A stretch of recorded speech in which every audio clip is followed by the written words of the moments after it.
First, thank you very much for having me. I'm really, really pleased to be here. I've seen some old friends and colleagues here that I haven't seen in a long time, and meeting new ones. I have had the privilege of working on this for quite a while with some wonderful people. So I'm going to share with you here some material that we've been working on for about 10 years now, as well as some thoughts of my own to carry it forward, which I've not talked about before in this kind of detail. So I thought this was a great place to unveil this and see what happens to it. So in this talk, first of all, I'm going to talk about apartheid. Some of you may be aware that I did a study with Richard Falk, who would be wonderful if he were able to be here, where we co-authored a study for the United Nations on this question. And that report is what I usually talk about, and I'm not going to do that here. I'm going to kind of rush through that because I want to get on to the implications of the report. So I'll go over the legal definitions of the report and the how Israel's apartheid regime works briefly in order to establish that, and if you have questions about that, we can come back to it later. The key point from that material is that Israel's, the finding that I've come to after looking at it for a long time, is that Israel's apartheid regime requires occupation of the occupied territories, West Bank and Gaza. And I'll flesh that out as we go through this. So under the implications, I'm proposing that when we take the apartheid model as our way of understanding this conflict, and I appreciate the politics of the word conflict, but forgive me for blundering into that, we find three radical changes in how we might understand the conflict as a complete picture, its origin, its character, and so forth. One of them, and I'm going to be playing back and forth between political science, which is my field, and international law, which is a field I'm trying to get more familiar with. But one thing about apartheid is that it's a crime against humanity. Right? It is illegal. You can't do that. Right? So if you find that a state is practicing apartheid, the entire international community inherits an obligation to stop it. Doesn't matter whether you've signed on to anything or not. It's a universal prohibition. Therefore, no solution in Palestine that perpetuates apartheid is legal. The second one is that apartheid is sustained by partition, and here I am talking about the two-state solution briefly in order to lay it to rest, I hope, if Israel remains an apartheid state. So if we are talking about partition that sustains Israel in its current configuration, we're talking about perpetuating apartheid in that part, that of one of the two states. Therefore, partition into two states, which would sustain an apartheid regime, is illegal. This rather blew me away when I ran across it. The third is that ending apartheid requires rethinking the state itself, the actors we're concerned about. Right now, the dominant legal paradigm is belligerent occupation. Israel is occupying territory. It has to give it up. But the apartheid finding moves us into a different position, gives us a different lens to look at the whole thing. And that brings us to consider that all of Mandate Palestine is the state we should be thinking about, and that it is that state that has been wrongfully divided by a racial doctrine. And I'm drawing that language directly from South Africa at this point. This analysis is based on three general sources. One is the book I wrote a long time ago, The One-State Solution. Wrote that back in, actually I wrote the gist of it in 2003, so you can get the whole thing for free from the London Review of Books.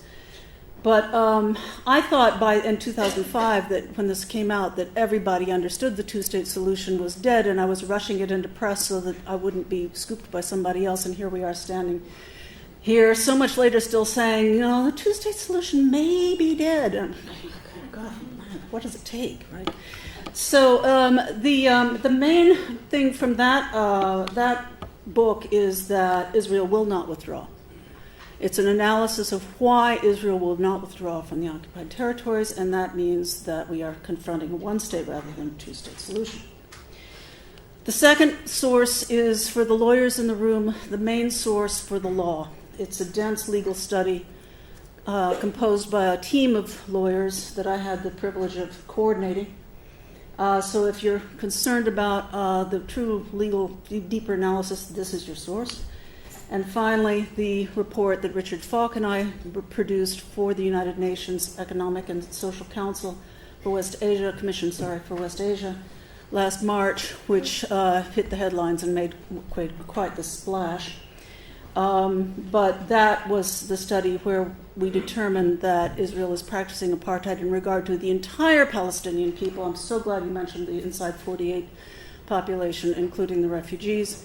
And that study is available online. You just Google it and it'll come up, even though it's not on the UN website anymore. So those are your sources for background of what I'm going to rush through now. Now, basically, when we're talking about apartheid in Israel, there's been a lot of language about that, apartheid wall, apartheid roads. But if we're going to actually charge Israel with the crime of apartheid, we have to get serious about using the international law for that. And there are two sources which define apartheid. One of them is the International Convention for the Suppression and Punishment of the Crime of Apartheid.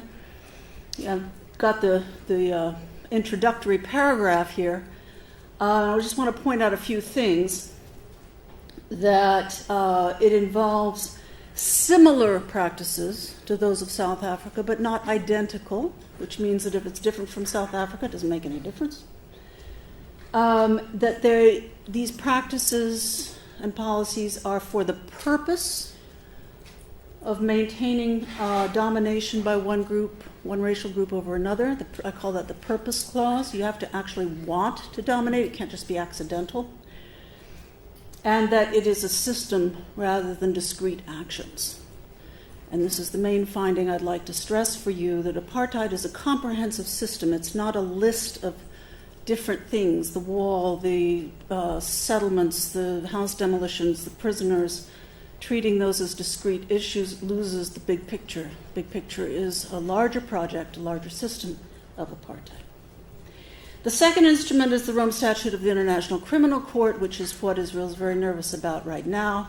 And the Trump administration has, if you can call it that, has decided to ban by denouncing the court itself, rather than let the court weigh in on several things, possibly including the question of apartheid, although that hasn't been mentioned explicitly yet. But the thing I want to stress here is that this definition also mentions regime. That this is a whole system, not just discrete acts. All these definitions are satisfied in the case of Israel. And this is what I'm not going to go into because it's all in the other material. Regime, yes, we find a comprehensive system applied to Palestinians wherever they live. It has a racial character. This is often very controversial because we don't consider Palestinians and Jews to be races today. We don't use that word. But in international law, racial discrimination is based on several ideas, several identity concepts. You can read them up there: race, color, descent, national or ethnic origin. And in Israel, Israeli law and doctrine, Jews are a descent group. That is the claim they make on the land and for self-determination, sharing one ethnic national origin.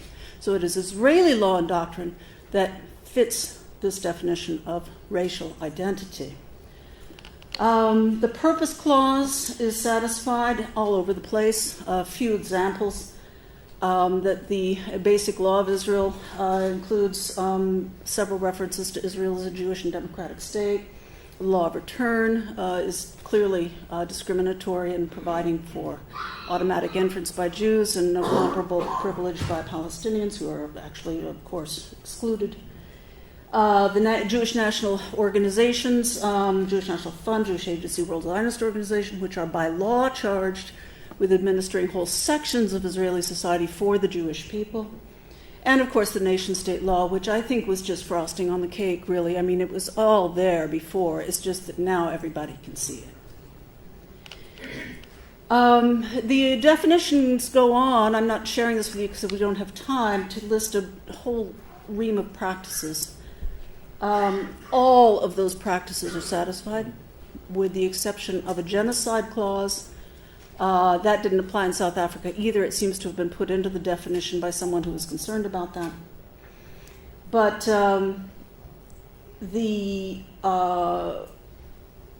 one of the things I wanted to highlight here is, this not in the presentation, it came up while I was listening to the other presentations. One of them is a crime of apartheid, an inhuman act of apartheid, is to punish the resistance to apartheid. Article 2F.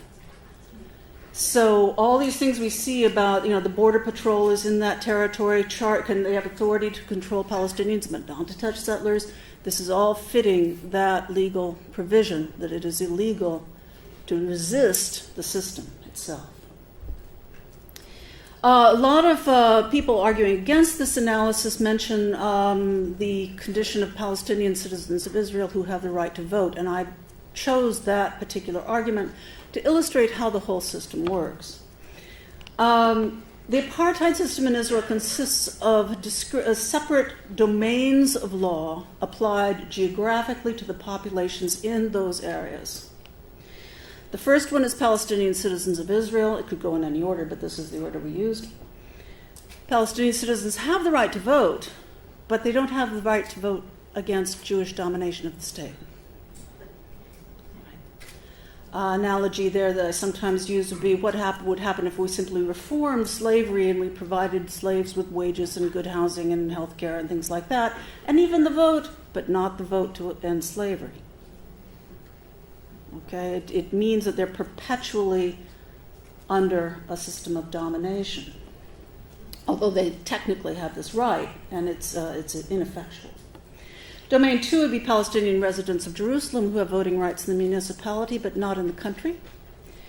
They also have insecure residency, and the place they go if they lose it is the occupied territories. Well, unless they can get out somehow. The third domain is Palestinians in the territories, the West Bank and Gaza and East Jerusalem. Obviously, they don't have Israeli citizenship, therefore they cannot vote. This is where we find the occupation absolutely vital for Israel. As long as Israel can hold those territories under military occupation, it is not under legal pressure to make these people citizens, and it can get away with this. Billions of people disenfranchised from the government that has unassailable and unquestioned and uncontested control over their lives. And finally, the fourth domain is Palestinian refugees. Pretty simple domain. You just simply do not allow them back in. They have no rights to return or family unification or anything else. This is another way of understanding the system, that it is an interactive system in which all of the laws operate together in a complementary fashion in order to secure one thing, which is the Purpose Clause, to maintain Jewish national domination of the state over any other group, specifically in this case targeting the indigenous people of the land, Palestinian people. If you want to come back to that later in questions, I'd be happy to do it, but I'm going to race right on. Implications, all right. Now let's say that I've spent 10 more minutes throwing up stuff on the board and you're all convinced that it's apartheid. I really think if you read the material, you will be convinced it's apartheid. I'm pretty well convinced it's apartheid, and I'm more than that. I think this is the ticket to understanding a great deal about the conflict that hasn't made sense before. One of the things that it helps make sense of is why we haven't been able to end the occupation. The standard way is for Israel to withdraw from the occupied territories. This was the Oslo premise, the staged process which never happened. The problem with that is that Israel considers apartheid an existential imperative. It will, and I'll come to that in a sec. But the point is it will not withdraw. It cannot withdraw, and evidence is overwhelmingly against it, and I agree, let us not even go there anymore. I wrote about this in the One-State Solution. You can read my thoughts on that from that if you like. The second one is to declare a state of Palestine to leverage Israel's withdrawal. This has gotten a lot of attention. A lot of people put a lot of activism into getting this done. It sounds good, it feels good. And it can give legal leverage regarding the International Criminal Court, perhaps, and other things which could look very promising. The problem is that this would generate a Bantustan state because Israel's apartheid system requires one.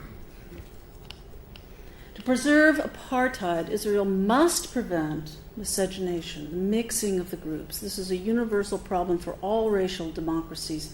If you're going to have a democracy, you have to have racial separation. South Africa, white Australia, anywhere.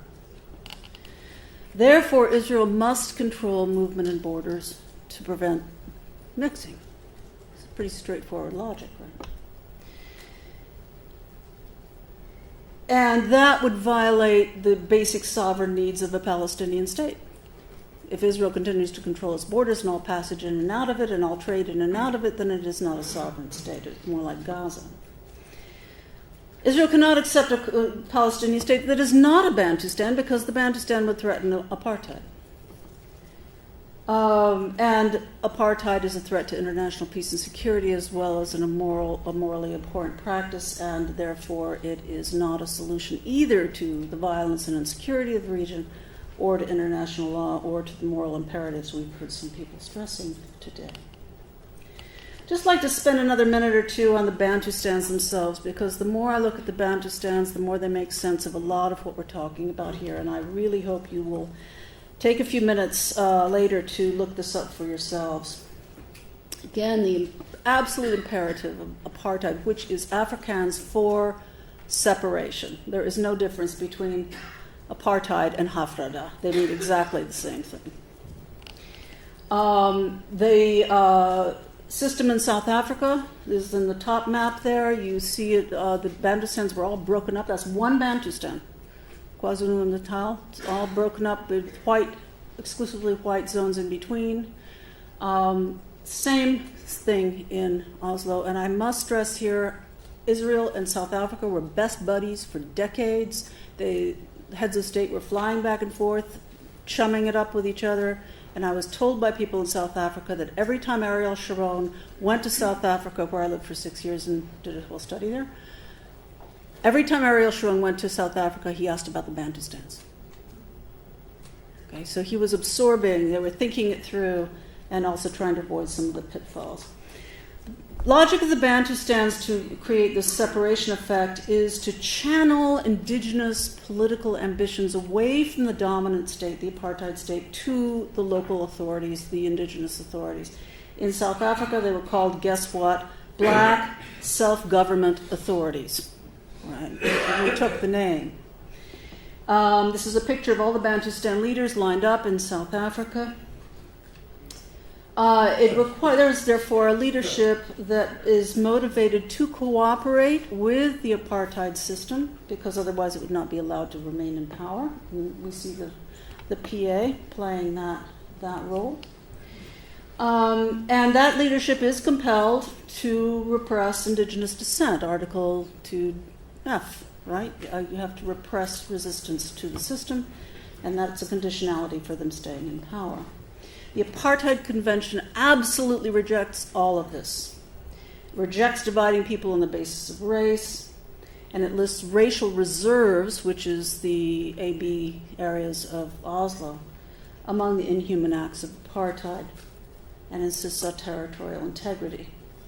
The Oslo Accords established the ABC areas in terms nearly identical to the Bantustan constitutions. If you put those constitutions on one side of your screen and the Oslo Accords on the other, you find it just bam, bam, bam, bam, same phrasing, same conditions, same arrangements for limited autonomy. So the Palestinian Self-Government Authority, like the Black Self-Government Authority, is in fact not just happenstance like a Bantustan. This is not an analogy, this is a design. This is the nature of the state. So what do we do with this? Okay, we are dealing with a full-fledged case of apartheid here with a Bantustan strategy to deal with the unwanted group. And here's where I lean out into the wind and wait for your reactions. The conflict, in my view, once you accept this analysis, come back to this idea that Israel and the creation of Israel as an apartheid state wrongfully divided Mandate Palestine. This gets into the very touchy area of the very legitimacy of the state of Israel, which is where we're a no-go area. We're not supposed to go there, but this is where this takes us. Advanced settler colonialism, and we have cases of that all over the place, including the United States and Canada and Latin America and all over the place. All of these cases are not ended by racial reserves. Although we have Indian reservations and so forth, they don't work well, and the reason they don't is structural. I won't get into that. But we have the solution that the international community has accepted is not withdrawal. Once settler colonialism reaches a certain tipping point, it is not going to turn back. It's gone too far, right? The United States population is not going to get up and leave it the 1% Native American people. That's not going to happen, right? When was that tipping point? Hard to say. In Israel, I think we need to accept that that tipping point is long past. That population is not going to leave, just as it was not going to leave in South Africa. The way you end settler colonialism is not by withdrawal, but by eliminating settler domination and racial discrimination. This is the pattern. This has been the solution all over the world. Therefore, what has been treated as belligerent occupation is actually, in this view, if we take Mandate Palestine as the country we reference, an ongoing incomplete process of partition that is wholly illegal in this setting. That's why the two-state solution is illegal, because it is partitioning the country on the basis of a racial doctrine. Therefore, the imperative of non-racial equality should substitute for the prohibition on acquiring territory by force, which for those of you in the room who know international humanitarian law, that's the big worry. You're not supposed to be able to get territory by war, but in this case, if we shift our lens, we find settler colonial condition. This is the way out. I'm putting this in because every time I hear binational, I hear Bantustan. Okay, and this is a very difficult topic that Omar and I have been talking about nonstop since we met each other this morning. But the Palestinian nationalism has got a task on its hands if it's going to be unification, right? To make sense of this, what South Africans called colonialism of a special type, where you have this massive settler society that is not going away. How do you adjust the national identity discourse to suit that state-building and nation-building imperative? Very challenging, but I think it can be done. It's been done. It was done by the South Africans, and if it was done by them, hell, Palestinians could sure do it. So. Rethink the whole territory as one state that belongs to all who live in it, which is the phrasing of the South African Freedom Charter. I just close with a little quote by Olmert that leading Palestinians, I won't read it to you because you can read it for yourselves, but leading Israelis have spotted this problem. The last line here, that if Palestinians adopt an anti-apartheid struggle toward this situation, it will mean the end of the Jewish state. And that's what Israel is most afraid of. They're most afraid of an anti-apartheid struggle because it would delegitimize what they're doing. I am out of time. I'm being leveraged, so I do have a lot more here, which I didn't figure I'd have time for, so I'm quite glad that I realized I didn't. I'll just say thank you very much.